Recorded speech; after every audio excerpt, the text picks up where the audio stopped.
In episode 10, I will break down breaker blocks. I will explain how this single concept can give you the best and most precise entries and how you can use it in your trading. So let's quickly jump straight into the video. Now first, let me show you how a breaker forms and what it actually looks like on the chart. To identify a breaker block, the first thing you need to do is identify an order block. You cannot find a breaker without first having an order block. This explanation is going to be very simple and beginner-friendly. So once you have marked an order block, you do not enter a trade from it immediately. Instead, you wait. What you want to see is that order block getting disrespected by price. In simple words, you want price to move through the order block and displace it with strength. When price clearly breaks through the order block and closes beyond it with displacement, that order block is no longer valid as support or resistance. At that point, the order block turns into a breaker block. Let me show you how to approach the market to find one. The first step is to mark an order block. In this example, you can see a bullish order block. It is clean and clearly defined. Now we wait for price to come back to it. Instead of reacting from it, price pushes through the order block and displaces bearish. You can clearly see price moving through the entire order block with strength. This is the moment the order block fails. Once this happens, that same area is now considered a breaker block. When price comes back into this zone later, we no longer treat it as bullish. We now use this breaker block as a bearish confirmation for our trades. That is all a breaker block is. It is simply an order block that got disrespected, displaced, and flipped its role. Nothing complicated. Now let me show you an example of a bullish breaker block so you can clearly understand how it looks on the chart. In this range, you can see that we first have a bearish order block. Just like before, the approach is very simple. We do not trade from this order block. We wait. What we are looking for is price to disrespect this bearish order block. That means we want price to move through it and displace higher with strength. As price pushes above the order block and clearly closes beyond it, that bearish order block fails. At the moment the order block gets displaced, it turns into a breaker block. Right here, this area is now our bullish breaker block. From this point onward, we no longer treat this zone as bearish. When price comes back into this breaker block later, we can now use it as a bullish confirmation for our trades. This is exactly how a breaker block looks. There is nothing complicated about it. A breaker block is simply an order block that gets disrespected and displaced. That's all you need to understand. Now let me show you some examples of how you can use breaker blocks in live market conditions. In this example, you can see that we first have a bearish order block.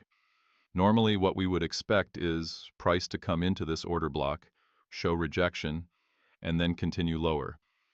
But that does not happen here. Instead, price shows no rejection at all. Price disrespects the order block and displaces straight through it. At the moment price displaces through this bearish order block, it is no longer valid. This order block now becomes a breaker block. Now look at the context. You can see that price is in a bullish continuation. Because of that, we can now use this breaker block as a bullish PD array.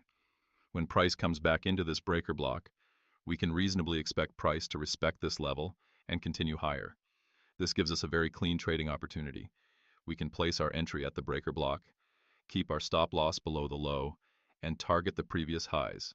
And if you watch how price reacts, you can see how cleanly price respects this breaker block and moves straight into our targets. This is how breaker blocks are used in real market conditions. Simple, logical, and mechanical. Now let me show you a bearish example of using a breaker block in a bearish market. First, you can see that we have a buy-side liquidity sweep right here. This immediately tells us that, at least for the moment, our bias is going to be bearish. When you look at the higher time frame, you can also see that price delivery is already bearish. This alignment tells us that a bearish breaker block can work comfortably in this situation. Now look at what happens next. Before the liquidity sweep, price had formed a bullish order block right here. After the buy-side liquidity is taken, price does not respect that bullish order block. Instead, price displaces straight through it to the downside. At the moment price displaces through this bullish order block, it fails. That failed bullish order block now becomes a bearish breaker block. This gives us a very clean setup. Now I can place my trade at this breaker block, keep my stop loss above the recent high, and target the lows. As price taps into our entry, you can also see that price sweeps some internal liquidity, or you can say generated liquidity, before continuing lower. And notice something important here. Just like before, price forms another bullish order block, internal highs get swept, and that bullish order block also gets disrespected. Once again, that gives us another breaker block.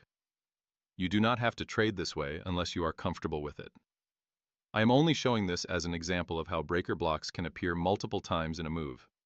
If I choose to place another trade at this second breaker block, I can keep my stop loss above this high, trail the stop loss of my previous trade to the same level, and target the same lows. Now watch how price plays out. You can see how cleanly price moves lower. This is how simple trading with breaker blocks can be when the context is clear. You can also scale into trades or add positions only if you are comfortable doing so. There is no need to force it. Breaker blocks are not complicated. They just give you clean levels to work with when the market shows clear intent. So this is how breaker blocks work in real market conditions. There is nothing special or complicated about them. A breaker block is simply an order block that fails and flips its role. Stop overcomplicating it. Stop trying to force trades. Wait for liquidity, wait for displacement, and let the market show you intent. If the context is clear, the trade will be clear. If the context is not clear, no setup is worth taking. Keep it simple. Trade what you see, not what you expect.